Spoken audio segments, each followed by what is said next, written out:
I thought marrying a white billionaire CEO was my upgrade until my father's funeral became the day she realized she'd been playing the wrong game all along. See, when the lawyer read my dad's will, Charlotte's perfectly painted smile cracked wide open. $4.3 million, dollars, none of it hers. Every single cent left to my first wife, a woman I hadn't seen in almost a decade. But here's the twist Charlotte never saw coming.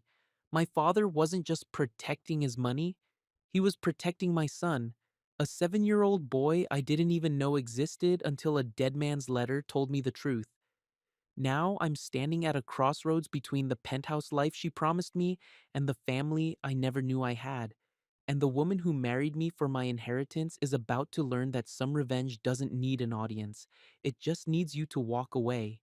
If you're watching this, subscribe and tell me where you're from, because this story gets darker before it gets better. The grease under my nails never bothered me. Most mornings, I'd stand in the garage bay with a wrench in my hand and feel like I'd earned my place in the world. Honest work, clean money, no games. That morning started like any other Tuesday. The sun hadn't even cleared the buildings yet, and I was already pulling open the metal gate at Reed's Tow and Repair. The scrape of metal on concrete echoed down the empty street. "You're early, man," Julio called from his beat up Honda as he parked. He climbed out with 2 paper cups of gas station coffee. "Couldn't sleep again?" I took the coffee and shrugged. "Just got a lot on my mind." "Your pops?" I nodded. My dad, Harold, had been in and out of the hospital for the past month. Nothing the doctors said made me feel better. They kept running tests, kept saying words like monitoring and progression. I hated how vague it all sounded.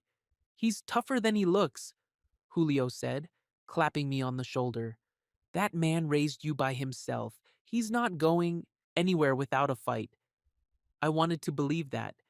But when your father starts looking smaller every time you visit, it's hard to keep the fear quiet. We opened the shop and got to work. I had a tow scheduled for 9 and 2 oil changes before noon. Normal stuff, the kind of routine that kept my head clear. Then my phone rang. The hospital. My chest tightened before I even answered. "Mr. Reed?"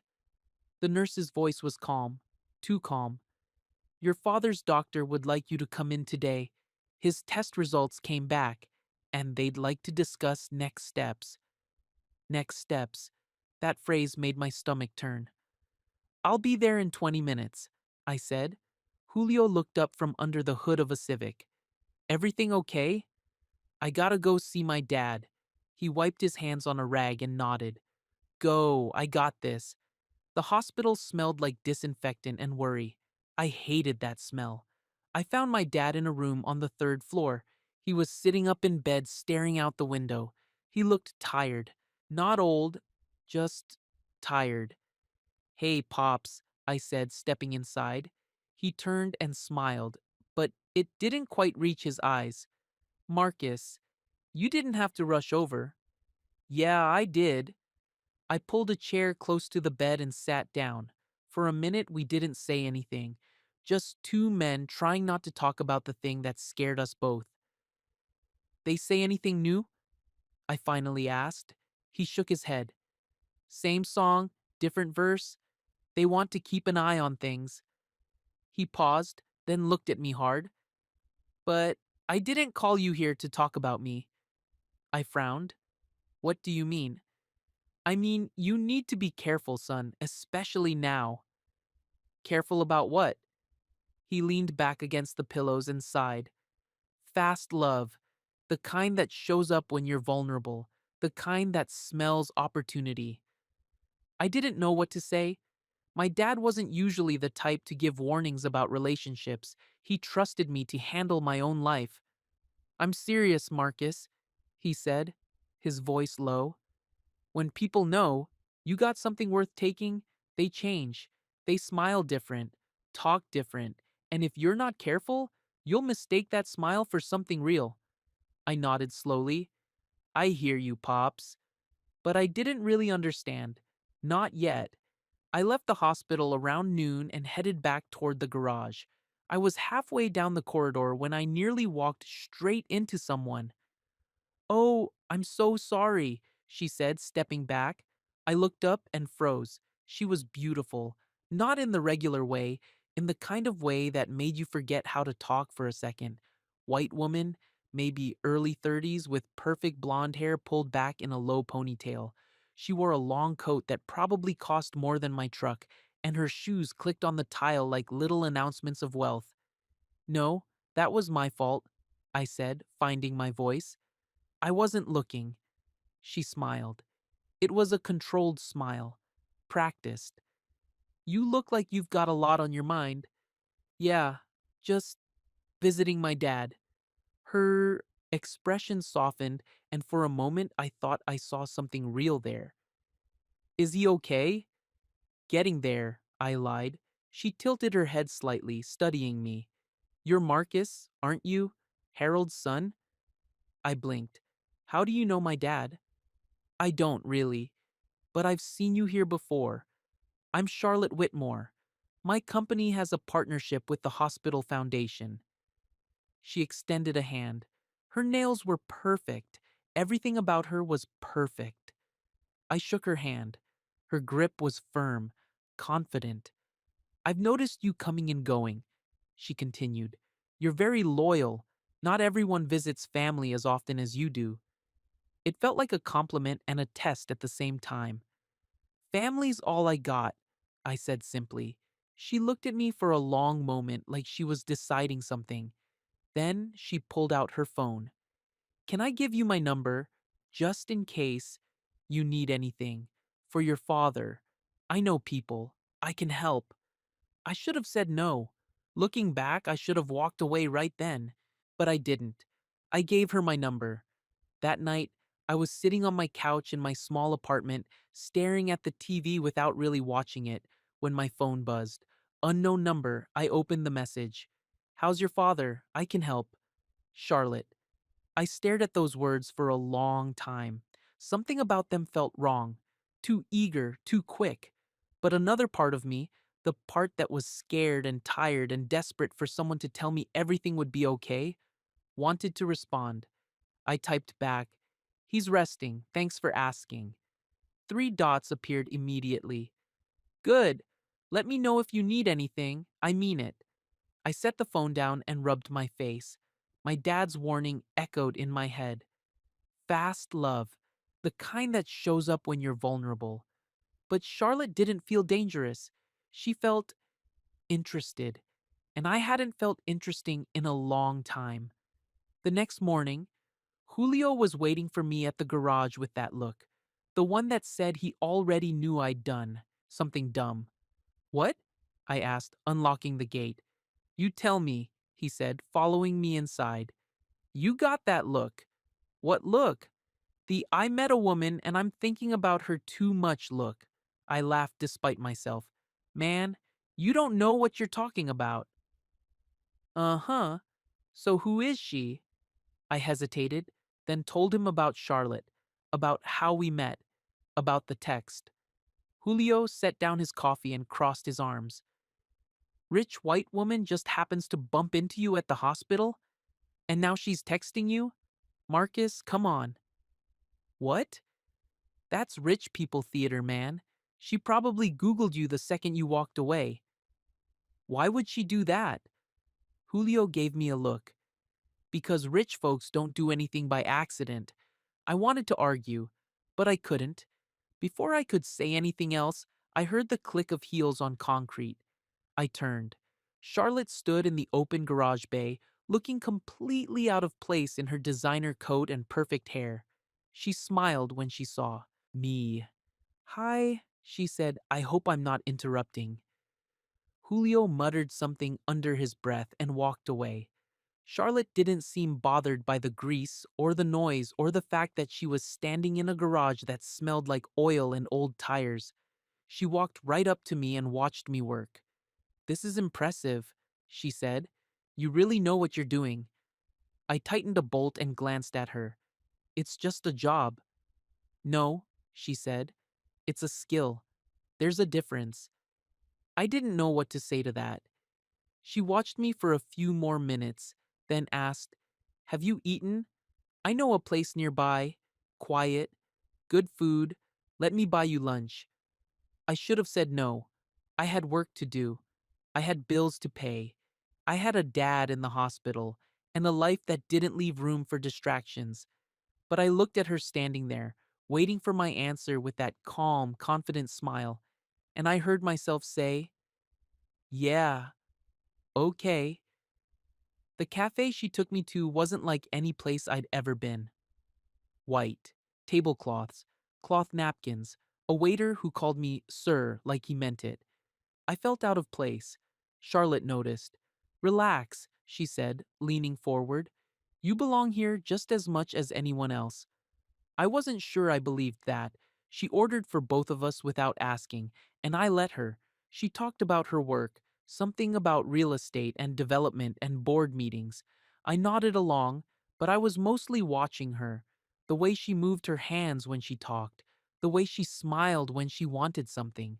Then she shifted the conversation. "Tell me about your father," she said. "What kind of man is he?" I talked, more than I meant to. I told her about how my dad raised me alone after my mom left, how he worked 2 jobs to keep me fed, how he taught me to fix engines and be honest and never owe anyone anything. Charlotte listened like every word mattered. "He sounds like a good man," she said softly, "a man who built something real." He did. She reached across the table and touched my hand, just for a second. "You're like him, I can tell." I pulled my hand back, not because I didn't like it, but because it felt too fast, too much. She didn't seem offended. She just smiled. By the time we left, the sun was setting. She walked me to my truck and stood close, closer than necessary. "I want to see you again," she said. "Tonight." "Charlotte, please." I looked at her, really looked at her, and I saw something I recognized: loneliness, control, need. I should have walked away, but I didn't. Charlotte's penthouse felt like a different planet. Floor to ceiling windows, city lights stretching out like a carpet of stars, furniture that looked too expensive to sit on. The air even smelled rich, like leather and fresh flowers and money. I stood in her living room and tried not to touch anything. "Make yourself comfortable," Charlotte said, kicking off her heels. She walked to a bar cart and poured 2 glasses of wine without asking if I wanted any. I sat on the edge of the couch. My work boots looked dirty against her white rug. She handed me a glass and sat down next to me. Close. Her leg almost touched mine. "You seem nervous," she said. "I'm not used to places like this." "You'll get used to it." There was something in the way she said that, like it was a promise or a plan. She showed me photos on her phone, pictures of her at charity events, standing next to people in expensive suits, pictures of her cutting ribbons and shaking hands with city officials, pictures of boardrooms and galas and a life I couldn't imagine living. "This is my world," she said, scrolling slowly. "It's exhausting sometimes. Everyone wants something. Everyone's performing." "Then why do it?" I asked. She looked at me like the question surprised her. "Because it's what I'm good at. Control, strategy, winning."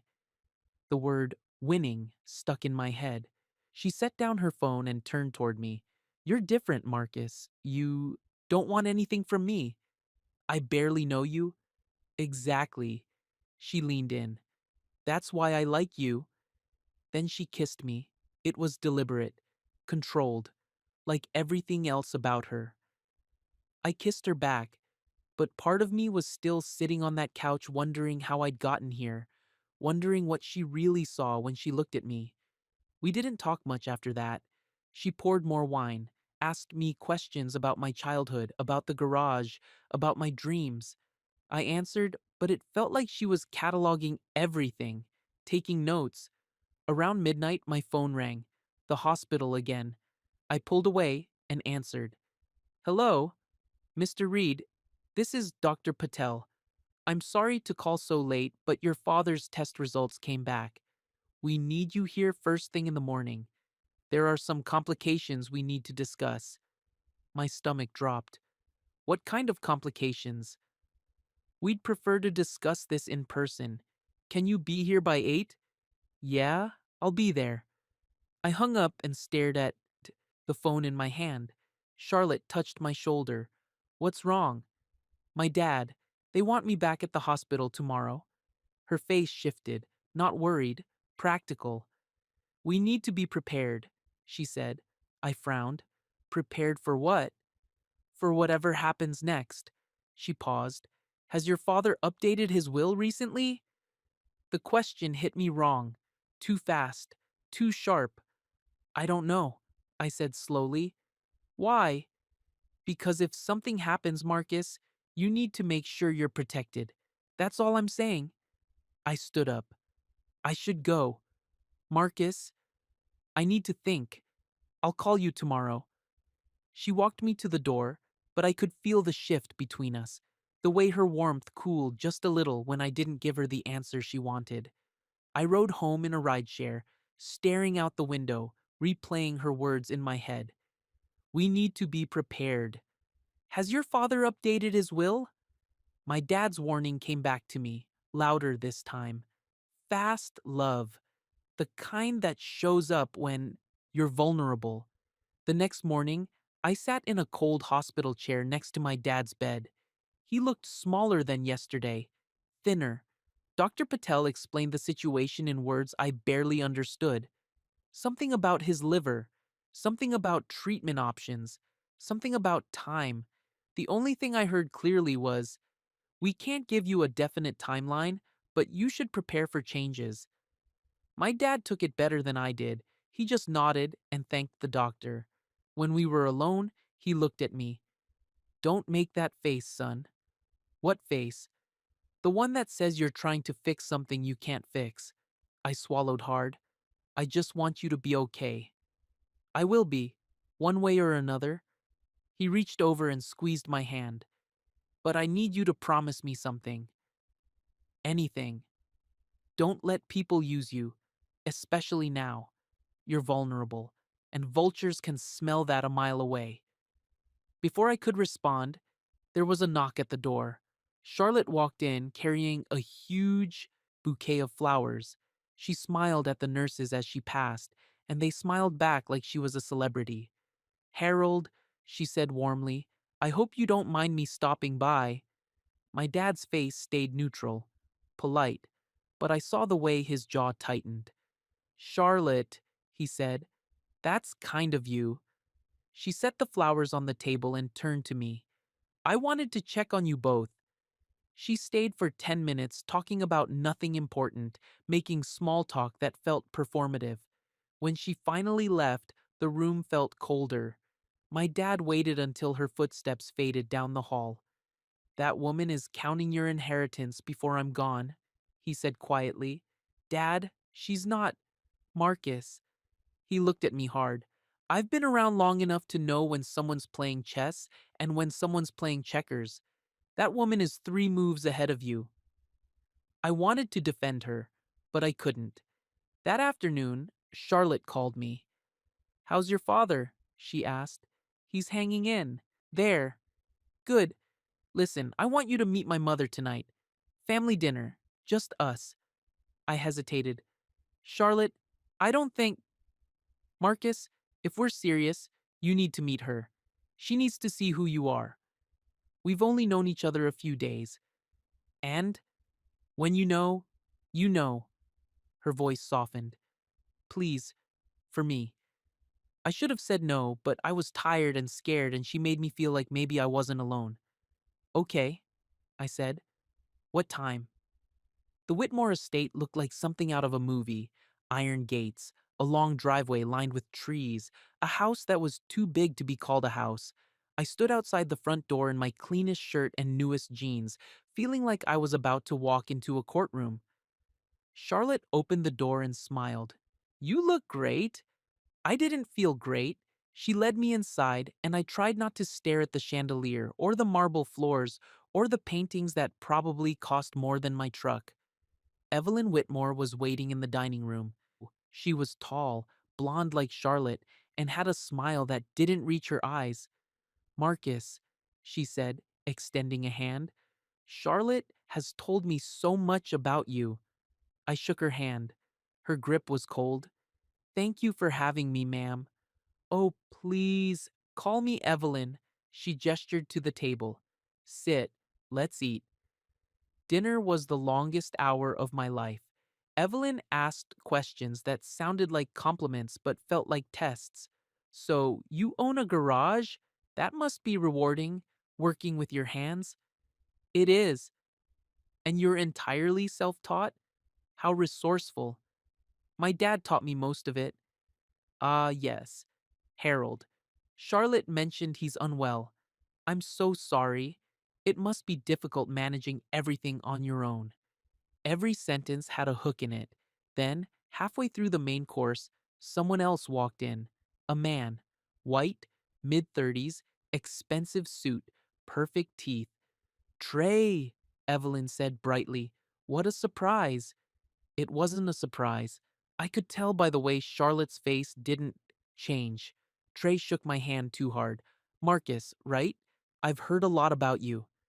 Trey is an old family friend, Evelyn explained, and Charlotte's, well, they dated for a few years, before you, of course. Trey smiled. Ancient history. Charlotte laughed it off, but I saw the game being played. Trey sat down across from me and dominated the conversation. He talked about business deals and vacations and people I'd never heard of. Every story was a reminder that he belonged here and I didn't. Evelyn kept steering the conversation back to me with questions that sounded innocent but weren't. You must be so strong, Marcus. All that physical work. You're very articulate. Where did you go to school? You've certainly survived a lot. That takes character. Each word was a cut disguised as kindness. Charlotte didn't defend me. She just smiled and nodded along like I was passing some kind of test. By the time dessert came, I wanted to leave. But I stayed. Because walking out felt like losing. On the drive back to my apartment, Charlotte was cheerful. You handled that so well, she said, like I'd won something. Your mom doesn't like me. She doesn't like anyone. Don't take it personally. She reached over and squeezed my hand. But I like you. That's what matters. We pulled up outside my building, and she turned to me. We should get married soon, she said. I stared at her. What? I'm serious. For stability, for us. She paused. Before anything happens to your father. My stomach turned. Charlotte, that's. She kissed me before I could finish the sentence. When she pulled back, she whispered, Think about it. Then she drove away, leaving me standing on the sidewalk, feeling like I'd just signed a contract I hadn't read. The next morning, I sat at my kitchen table staring at a courthouse marriage pamphlet Charlotte had printed and left in my truck. My phone rang. Julio. You busy? He asked. Not really. Good. Get over. Here, we need to talk. I met Julio at the garage during his lunch break. He took one look at my face and shook his head. You're in deep, aren't you? I told him everything. The hospital, Charlotte, the dinner, the proposal. When I finished, Julio leaned back against the workbench and crossed his arms. Man, love doesn't rush you with paperwork. She says it's for stability. Stability for who? Julio looked at me hard. Marcus, I've known you your whole life. You're smart, you're good, but you're also the kind of guy who wants to save everybody. And that woman, she don't need saving, she needs controlling. I knew he was right, but I didn't know how to stop. That evening, I went to see my dad again. He was awake, staring out the window. I sat down and told him Charlotte wanted to get married, immediately. He didn't say anything for a long time. Then he asked one question. Do you feel loved or managed? I opened my mouth to answer, but no words came out. He nodded slowly. That's what I thought. He reached into the drawer beside his bed and pulled out an envelope. If something happens to me, he said, you read this, not before. You understand? I took the envelope. My name was written on the front in his handwriting. Dad, promise me, Marcus. I promise. He leaned back and closed his eyes. Good. Now get out of here. Go think about what kind of man you want to be. I sat in my truck in the hospital parking lot, staring at that envelope. Part of me wanted to open it right then, but I'd made a promise. So I started the engine and drove home, my dad's question echoing in my head. Do you feel loved or managed? I knew the answer. I just wasn't ready to admit it yet. I married Charlotte 3 weeks later. It happened fast, too fast, the kind of fast that doesn't leave room for second thoughts. We stood in front of a judge at the courthouse on a Thursday afternoon. No family, no friends, just a couple of witnesses. The court provided, and a ceremony that lasted 7 minutes. Charlotte wore white. I wore the only suit I owned. When the judge said, "You may kiss the bride," Charlotte kissed me like she'd won something. Maybe she had. My dad died 6 days after the wedding. The doctors said it was peaceful, that he went in his sleep, that he didn't suffer. But when I got the call at 4 in the morning, none of that mattered. All I knew was that he was gone, and I hadn't been there. I sat on the edge of my bed in Charlotte's penthouse, our penthouse now, and stared at the wall. Charlotte woke up and put her hand on my back. I'm so sorry, Marcus. Her voice was soft, sympathetic, but there was something else underneath it, something that sounded like relief. I need to go, I said. Go where? To the hospital. To see him. Marcus, he's gone. There's nothing you can do. I pulled away from her. I need to see him. She didn't argue. She just watched me get dressed with those calm, calculating eyes. At the hospital, they let me sit with him for a while. He looked smaller than ever, quieter. I held his hand and cried like I hadn't cried since I was a kid. A nurse came in after a while and handed me a plastic bag with his belongings, his wallet, his watch, his wedding ring from my mom, the one he never stopped wearing even after she left, and an envelope, the one he'd given me weeks ago, the one with my name on it. I stared at it for a long time. Then, I put it in my jacket pocket and left. The funeral was small. Julio came, a few guys from the garage, some of my dad's old coworkers. Charlotte stood beside me in a black dress and heels, shaking hands and saying the right things to the right people. She looked perfect, composed, like she'd done this 100 times before. Evelyn came too. She hugged me and said, Harold was a good man. You should be proud. But her eyes were already looking past me, calculating. Trey showed up for 10 minutes, shook my hand, and left. After it was over, Charlotte drove us back to the penthouse. She ordered food, poured wine, turned on soft music. I sat on the couch and stared at nothing. You need to eat, she said gently. I'm not hungry. She sat beside me and took my hand. I know this is hard, but we'll get through it together. I wanted to believe her, but all I could think about was the envelope in my jacket pocket. 2 days later, we went to the lawyer's office for the reading of the will. I didn't want to go. It felt wrong, like I was rushing to divide up my dad's life before his grave was even settled. But Charlotte insisted. It's just a formality, she said. The sooner we handle this, the sooner we can move forward. The lawyer's office was quiet and cold, wood paneling, leather chairs, a desk that looked like it weighed 1,000 pounds. Mr. Thornton, my dad's lawyer, was an older black man with kind eyes and a firm handshake. He'd known my dad for years. Marcus, he said warmly, I'm so sorry for your loss. Harold was a good friend. Thank you. Charlotte sat beside me, her hand on my knee, supportive, present. Mr. Thornton opened a folder and pulled out a document. Let's get started. This shouldn't take long. He began reading the will, standard stuff at first, My dad's savings, his truck, the garage property. Then Mr. Thornton paused. And the remainder of Harold Reed's estate, including all financial assets, property holdings, and investments, is to be left to. He looked up at me. Marcus Reed's first wife. The room went silent. I blinked. What? Charlotte's hand tightened on my knee. Mr. Thornton continued. The estate, valued at approximately $4.3 million, is to be transferred to Danielle Brooks, formerly Danielle Reed, provided she can be located and verified as the legal recipient. My ears were ringing.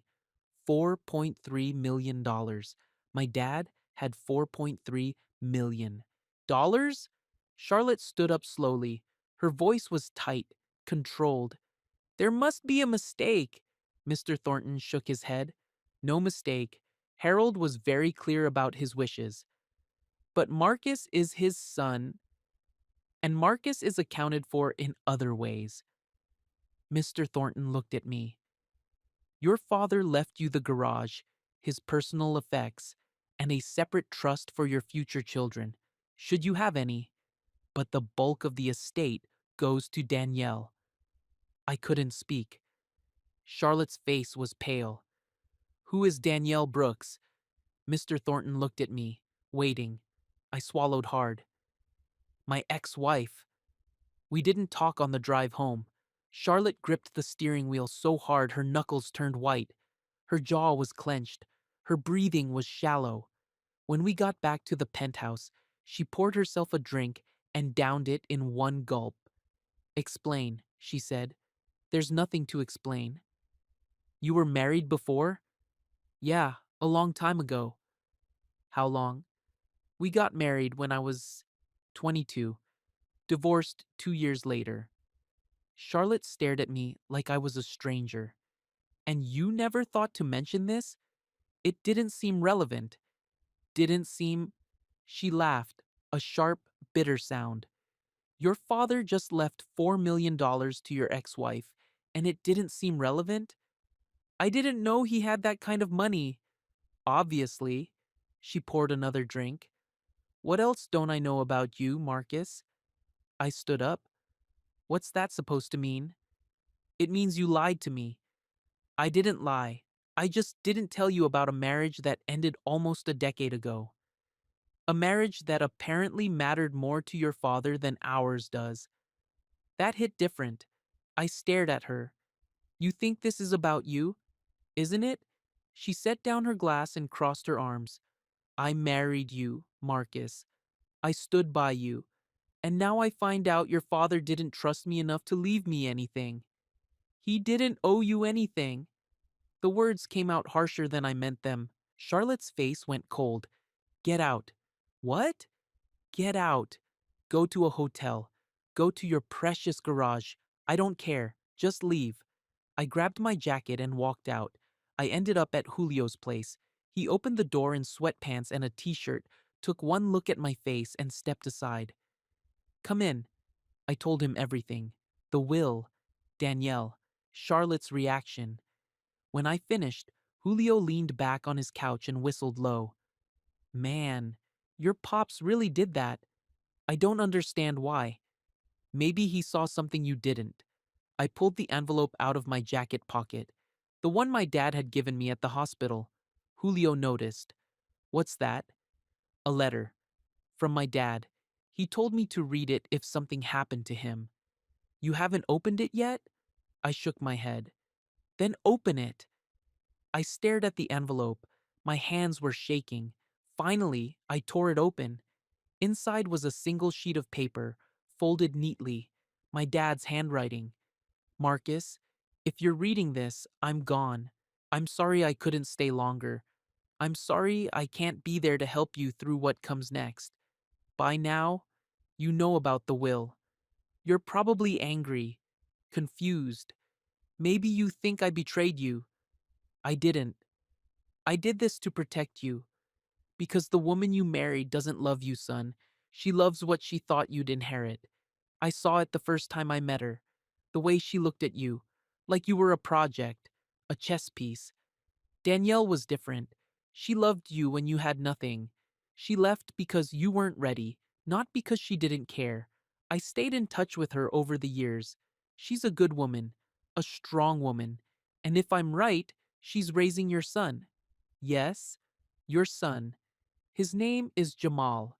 He's 7 years old. Danielle never told you because she didn't want to trap you. She wanted you to choose fatherhood, not stumble into it.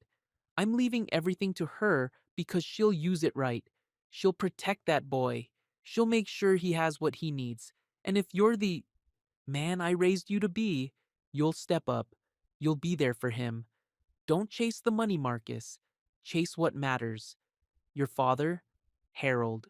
The letter fell from my hands. I had a son, a 7-year-old son. Julio picked up the letter and read it. When he finished, he looked at me with wide eyes. Marcus, I couldn't breathe, couldn't think. All I could see was my dad's handwriting, his warning, his love. I need to find her, I said. Now, right now. It took me 2 hours to track down Danielle's address. She still lived in the same neighborhood where we'd rented our first apartment together. A modest part of town, small houses, chain link fences, basketball hoops in driveways. I pulled up outside a pale blue house with a neat lawn and a bike lying on its side near the porch. My heart was pounding. I walked up to the door and knocked. Footsteps inside, a lock turning. The door opened, and there she was. Danielle? She looked the same. Older, maybe. Tired, but the same warm brown eyes, the same careful smile. Marcus? She said, her voice barely a whisper. Hi, Danny. She stared at me for a long moment. Then her face hardened. What are you doing here? I need to talk to you. About what? About my dad. About the will. I paused. About Jamal. Her whole body went stiff. You know, she said quietly, my dad left me a letter. She closed her eyes and sighed. When she opened them again, there were tears there. You should have told me, I said. You weren't ready. That wasn't your decision to make. Yes, it was. She stepped out onto the porch and closed the door behind her. You were 24, Marcus. You were barely keeping your own life together. I wasn't going to trap you. He's my son. I know that. And I've spent every day since he was born making sure he had everything he needed. Food, clothes, stability, love. Her voice cracked. I did that alone. I felt the weight of those words like a punch. I'm sorry, I said. Sorry doesn't change 7 years. We stood there in silence. Then the door opened behind her. A boy stepped out, small, dark curly hair, eyes like mine. Mom? He said. Who's that? Danielle turned and put a hand on his shoulder. Just someone I used to know, baby. Go back inside. Okay. The boy, Jamal, looked at me once more, then disappeared into the house. I stared at the closed door. That was my son. And he didn't even know who I was. Danielle crossed her arms. You need to leave, Marcus. I want to be in his life. You don't get to just show up and decide that. I know, but I'm here now, and I'm not going anywhere. She studied me for a long moment. Why now? Because of the money? No, because I didn't know, and now I do. And your wife, does she know? I hesitated. Not yet. Danielle laughed bitterly. Of course not. Danny, go home, Marcus. Figure out your life, then we'll talk. She went back inside and closed the door. I stood there on her porch, staring at that closed door, feeling like I'd just lost something I didn't know I had. When I got back to the penthouse, Charlotte was waiting. She was calm, too calm. We need to talk, she said. I nodded. She poured herself another drink and sat down across from me. I've been thinking about the will, about your ex-wife. Okay, we can contest it. I blinked. What? The will. We can challenge it in court. Your father clearly wasn't in his right mind. He was sick, medicated. We can argue undue influence. Charlotte, no. Marcus, that money should be yours, ours. It's not about the money. Then what is it about? I took a deep breath. I have a son. Charlotte went very still. What? Danielle, my ex-wife. She has my son. He's 7. I didn't know until today. Charlotte's face went blank. Then something dark flickered behind her eyes. So, your father left millions to the woman raising your illegitimate child. He's not illegitimate. He's my son.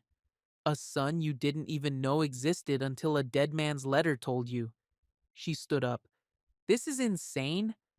I know it's a lot. A lot? Marcus, you've been lying to me since we met. I haven't lied about anything. You lied about your past, about your marriage, about having a child. Her voice was rising now. What else are you hiding? Nothing, she laughed. I don't believe you. We stared at each other, and for the first time since I'd met her, I saw Charlotte clearly. Not the polished, controlled woman who smiled at charity events, but the person underneath, the one who saw people as assets, who calculated every move. I'm going to see him, I said quietly. Jamal, I'm going to be in his life. Charlotte's jaw tightened. And where does that leave us? I don't know. She picked up her glass and finished her drink in one swallow. Fine, she said coldly. Do what you need to do. But don't expect me to play happy family with your ex-wife and her kid. He's not her kid. He's mine. Then prove it. The next morning, Charlotte was gone before I woke up. She left a note on the kitchen counter. Business trip. Back Friday. We'll talk then. I crumpled the note and threw it away. Then, I got dressed and drove straight to Danielle's house. She opened the door wearing jeans and an old sweatshirt, her hair pulled back in a ponytail. She looked tired. Marcus, it's 7 in the morning. I know, I'm sorry, but I need to talk to you. Really talk. She sighed and stepped aside. Come in. The house was small but clean, toys in the corner, pictures on the walls, a life I wasn't part of.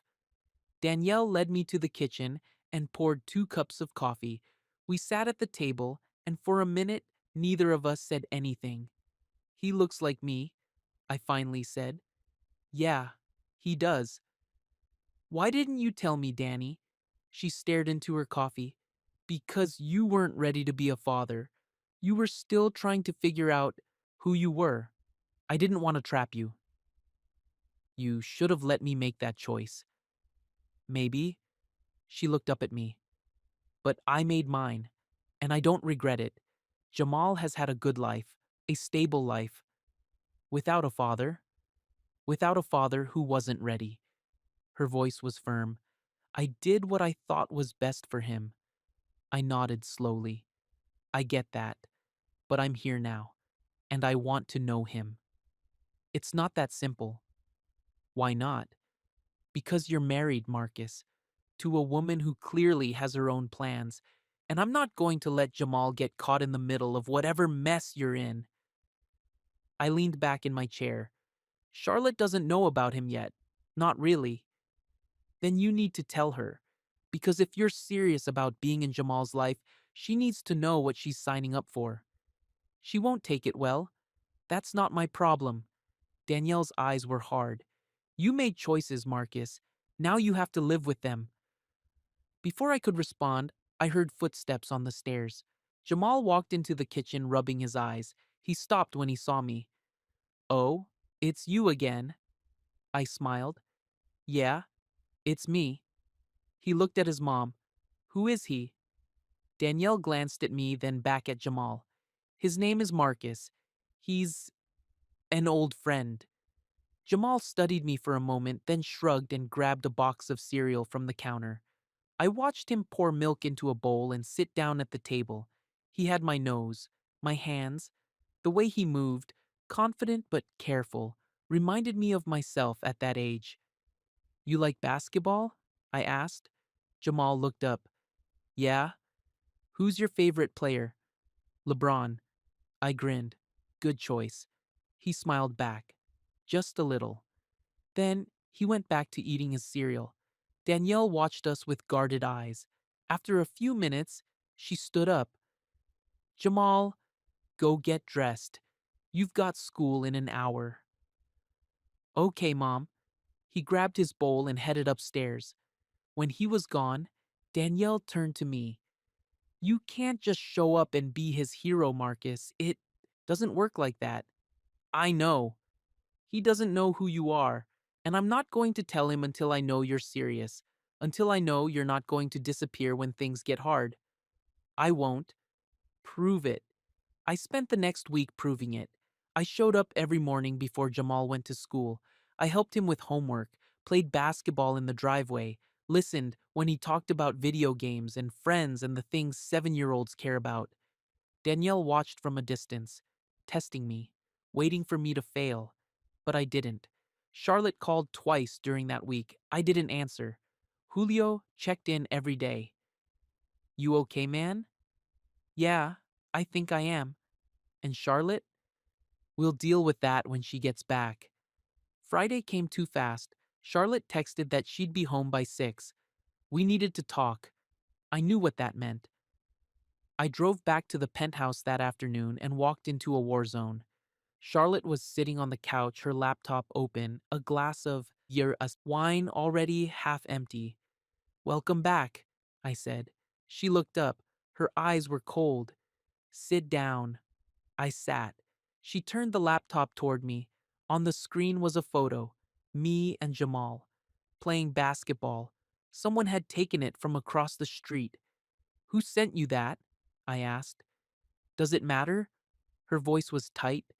You've been spending all week with your ex-wife and her son.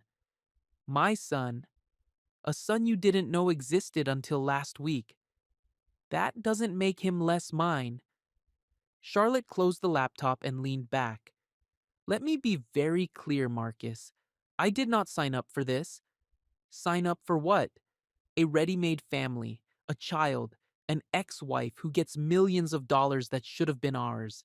It was never ours. It should have been. She stood up, her control slipping. I married you. I stood by you. I brought you into my world. And this is how you repay me? I didn't ask for any of this. Neither did I. She paced the room. Do you have any idea how this looks? My husband? Running off to play daddy with his ex. My mother is already asking questions. Trey keeps texting me, checking if I'm okay. Trey? Yes, Trey. Because unlike you, he actually cares about me.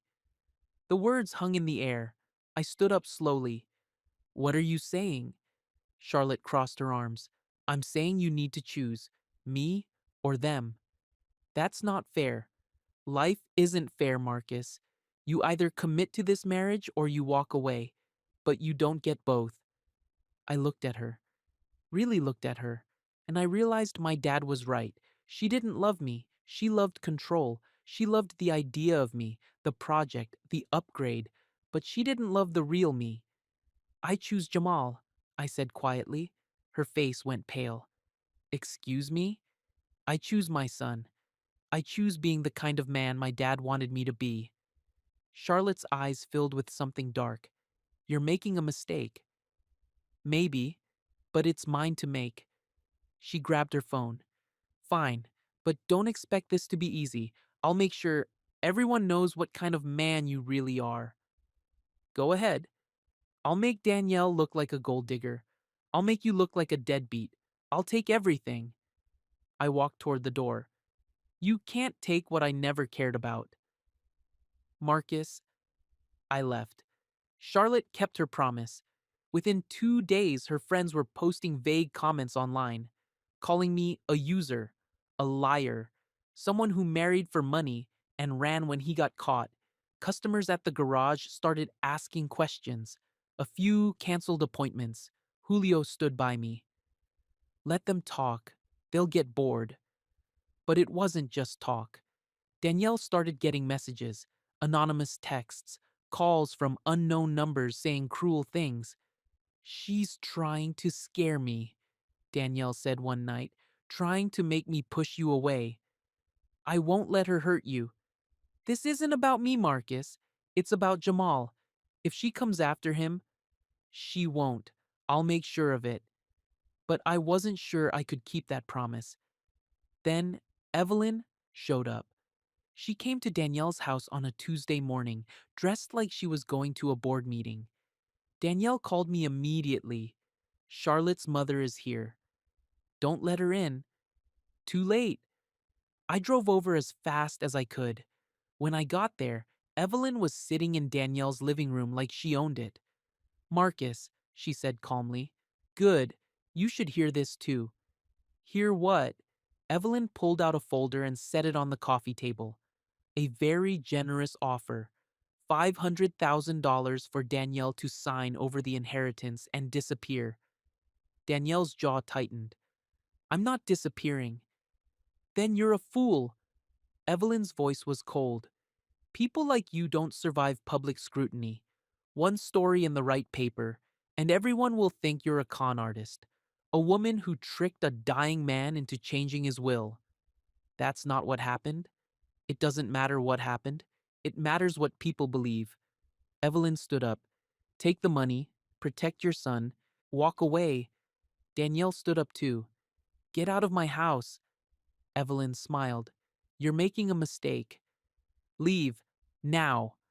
Evelyn picked up her folder and walked to the door. She paused and looked at me. You're throwing your life away for a woman who didn't even tell you she had your child. Think about that. Then she left. Danielle sat down hard on the couch. Her hands were shaking. I sat beside her. You okay? No. She looked at me. Marcus, this is only going to get worse. I know. Are you ready for that? I thought about my dad, about Jamal, about the man I wanted to be. Yeah, I said. I am. That night, Danielle and I sat on her porch while Jamal did his homework inside. I need to tell him, she said quietly, about you, about who you are. Are you sure? If we're going to do this, really do this, he deserves to know the truth. I nodded. Okay. She called Jamal outside. He sat between us, looking curious. What's up? Danielle took a deep breath. Jamal, there's something we need to tell you. He looked at me, then back at her. Okay. Marcus isn't just my old friend, she said gently. He's your father. Jamal blinked. My dad? Yeah, I said. My voice was rough. I'm your dad. He stared at me for a long moment. Where were you? The question hit like a hammer. I didn't know about you, I said honestly. Your mom and I were married a long time ago, and then we went our separate ways. I didn't know she was going to have you, but now I do, and I want to be here. If you'll let me. Jamal looked down at his hands. Why didn't you know? Because I wasn't ready to be a good dad back then, I said. But I'm ready now. He was quiet for a while. Then he said, Do you like video games? I smiled. I used to. I'm probably pretty bad now. I could teach you. I'd like that. He nodded. Okay.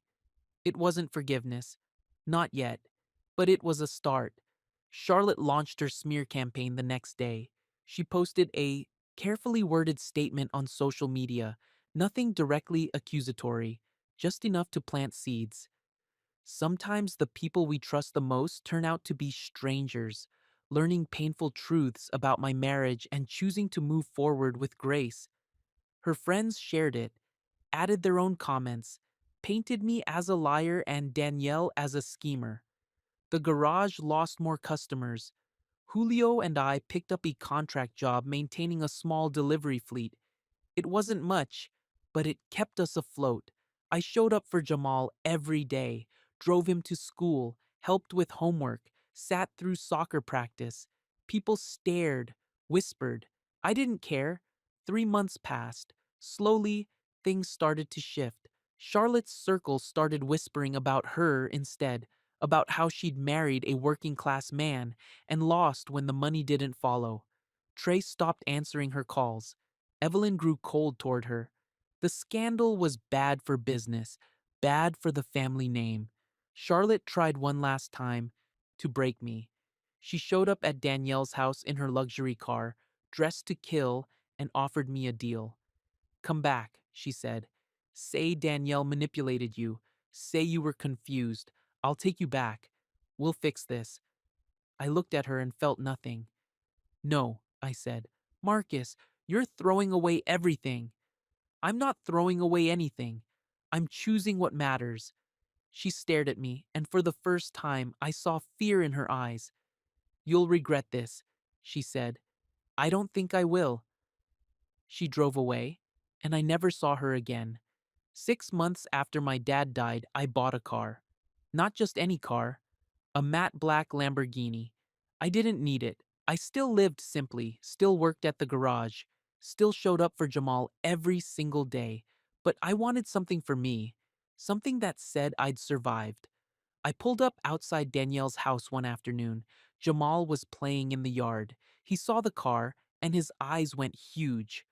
Whoa, whose car is that? Mine, I said. Seriously? Seriously. He ran over and stared at it like it was a spaceship. Can I sit in it? Yeah, come on. I opened the door and he climbed into the passenger seat. His smile was so wide it hurt to look at. Danielle came out onto the porch, arms crossed, but she was smiling too. You're ridiculous, she said. Maybe. Jamal looked at me. Can we go for a drive? I glanced at Danielle. She hesitated, then nodded. One loop around the block, she said. Deal. I started the engine. Jamal whooped as we pulled away from the curb. In the rearview mirror, I saw Danielle watching us, still cautious, still guarded, but hopeful. Across town, Charlotte sat in her penthouse alone. Her mother wasn't speaking to her. Trey had moved on. Her friends had found new drama to focus on. She scrolled through social media and saw a photo someone had posted. Me and Jamal, laughing in front of the Lamborghini. She stared at it for a long time. Then she closed her laptop and poured herself another drink. That night, I tucked Jamal into bed. Dad? He said quietly. He'd started calling me that a few weeks ago. Yeah, buddy. Are you gonna stay? I sat on the edge of his bed. Yeah, I'm gonna stay. Forever? One day at a time, but yeah, I'm not going anywhere. He smiled and closed his eyes. I sat there for a while, watching him breathe, thinking about everything that had happened. My dad was right. Charlotte never loved me. She loved the idea of me, the control, the project. But Danielle? She'd loved me when I had nothing, and even after I left, even after I hurt her, she'd built a life for our son. A good life. I didn't know if Danielle and I would ever be together again. That wasn't the point. The point was showing up, being consistent, choosing what mattered. I walked downstairs. Danielle was cleaning up the kitchen. He asleep? She asked. Yeah. She dried her hands on a towel and looked at me. You did good today. Thanks. We stood there for a moment. The air between us was different now, softer. Marcus, she said quietly, I know this hasn't been easy, and I know you're still figuring things out with Charlotte and everything else. But, she paused, you're doing the right thing, being here for him. I should have been here from the beginning. You're here now. That's what matters. I nodded. She walked over and put a hand on my arm. Just for a second. Thank you. Then she let go and went back to cleaning. I watched her for a moment, then grabbed my jacket. I'll see you tomorrow, I said. Same time? Same time. I drove home slowly. Not to Charlotte's penthouse. I'd moved out weeks ago. I had a small apartment now.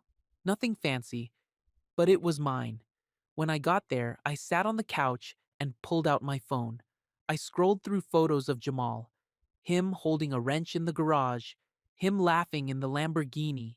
Him asleep on Danielle's couch after movie night. A good life. a real life. Charlotte had tried to destroy me, tried to shame me into crawling back. But I didn't. I walked away, built something new, showed up for my son, and that was the quietest, strongest revenge I could have asked for. I didn't need applause, didn't need vindication. I just needed to know I'd done the right thing. And I had. Months later, on a random Tuesday morning, I was dropping Jamal off at school when I saw it. Charlotte's car, parked down the street, just sitting there. She didn't get out, didn't approach, she just watched. Jamal ran toward the school entrance and I waved. He waved back, smiling. I glanced at Charlotte's car one more time. Then I got in the Lamborghini and drove away. I didn't need to say anything. Didn't need to confront her. She already knew. She'd lost. Not because I'd fought her, but because I'd refused to play her game. I chose dignity, chose fatherhood, chose the kind of man my dad had raised me to be. And that was enough.